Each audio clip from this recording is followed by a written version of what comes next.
Okay, in this video, I'm going to go over the neuron model. First, I just want to go over a couple things that I forgot to mention in the last video.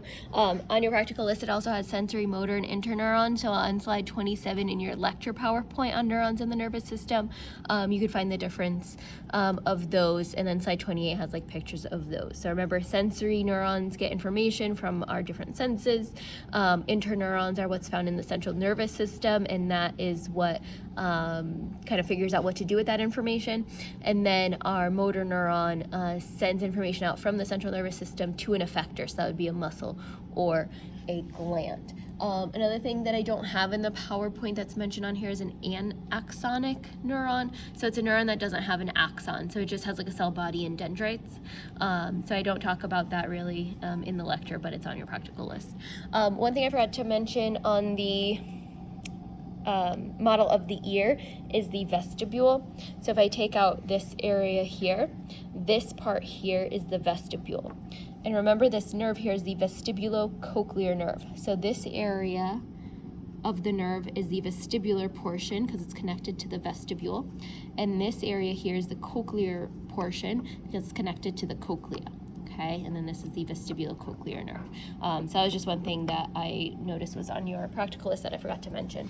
Okay, so now to our neuron model. Okay, so we have our dendrites are these white things sticking out of the cell body here. So this region here is the cell body. This is the nucleus, and then you have other organelles within here like the endoplasmic reticulum and Golgi and all different organelles within there. These here are showing a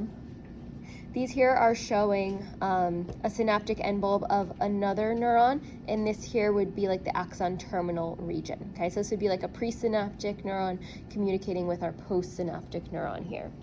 This region here is the axon hillock, so it's where it pinches in from the body to the axon. This here would be the initial segment, so this is just the first region where an action potential occurs on the neuron.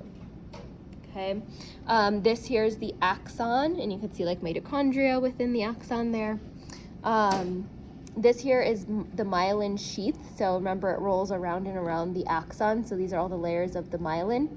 This here is the nucleus of the Schwann cell, so this whole thing is the Schwann cell here. Remember that is what makes the myelin sheath on the neuron. This here is a node of Ranvier, also known as a myelin sheath gap, and we have another one here, so that is where the signal gets sent along and it kind of jumps through here, okay?